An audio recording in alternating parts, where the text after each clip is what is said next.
20 থেকে 30টি নয়, এই ট্রেনটিতে সংযুক্ত করা আছে একবারে 200টি বগি। এই ট্রেনের কারণে কখনো রোড ক্রসিংয়ে পড়লে অপেক্ষা করতে হবে 20 মিনিট থেকে 1 ঘন্টা অবধি। ট্রেনটি লম্বায় একেবারে 2.5 কিলোমিটার দীর্ঘ। বিশাল লম্বা এই ট্রেনটি চালাতে প্রয়োজন হয় তিনটি শক্তিশালী লোকোমোটিভ ইঞ্জিনের।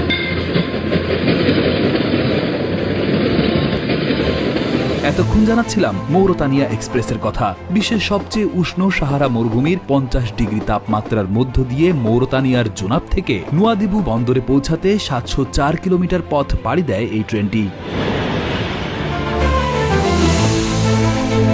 দীর্ঘ এই যাত্রাপথ পাড়ি দিতে ট্রেনটির সময় লাগে প্রায় 20 ঘন্টা।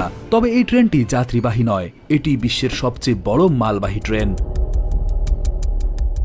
তবে মৌরতানিয়া এক্সপ্রেস কেবল একটি মালবাহী ট্রেনই নয়, এটি একটি জীবন্ত জাদুঘর।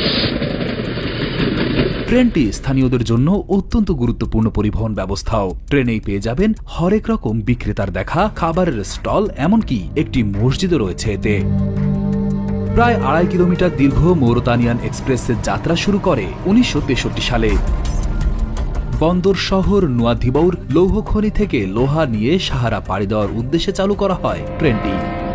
প্রতিদিন 200টিরও বেশি বগি নিয়ে ট্রেনটি চলাচল করে। ট্রেন ভর্তি থাকা লোহা বিভিন্ন স্টেশনে নামিয়ে দেওয়াই এর লক্ষ্য।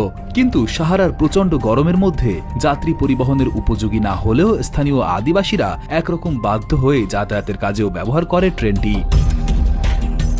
বলা হয় মৌরতানিয়া এক্সপ্রেস ট্রেনে উঠলে ঘোরা হয়ে যাবে গোটা সাহারা।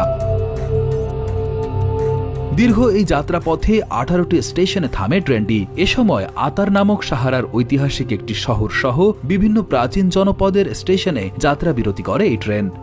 এরই মাঝে সাহারার স্থানীয় আদিবাসীরা মৌরতানিয়া এক্সপ্রেসে উঠে যায় কাঙ্ক্ষিত স্থানে যাওয়ার জন্য। এজন্য অবশ্য যাত্রীদের কোনো টিকিট বা অর্থ দিতে হয় না। ট্রেনটি ছাড়ার 12 ঘন্টা পর সাহারার মধ্যবর্তী শহর চৌমে ট্রেনটি থামে। এছাড়াও পুরো পথে আছে বেশ কয়েকটি পুলিশি তল্লাশি চৌকি। কিন্তু মজার বিষয় হলো এই তল্লাশি চৌকিগুলোতে ট্রেন না থামিয়ে গতি মন্থর করে দেওয়া হয়। এই ধীরগতির মধ্যেই পুলিশ ট্রেনে ওঠে এবং তল্লাশি চালিয়ে আবার নেমে যায়। ট্রেনটিতে প্রতিদিন 16,000 টন লোহা নিয়ে যাওয়া হয়। মৌরতানিয়ার অনেক অঞ্চলের মানুষের জীবিকা পুরোপুরি নির্ভর করে ট্রেনটি থেকে আসা লোহা থেকে। একটি বগিতে অন্তত 84 টন লোহা ধারণ করে। তবে রাজনৈতিক ও যান্ত্রিক ত্রুটির কারণে 2009 সালের দিকে ট্রেনটি বন্ধ করা হলেও 2019 সালের জানুয়ারি থেকে আবারও চালু করা হয় মৌরতানিয়ান এক্সপ্রেস।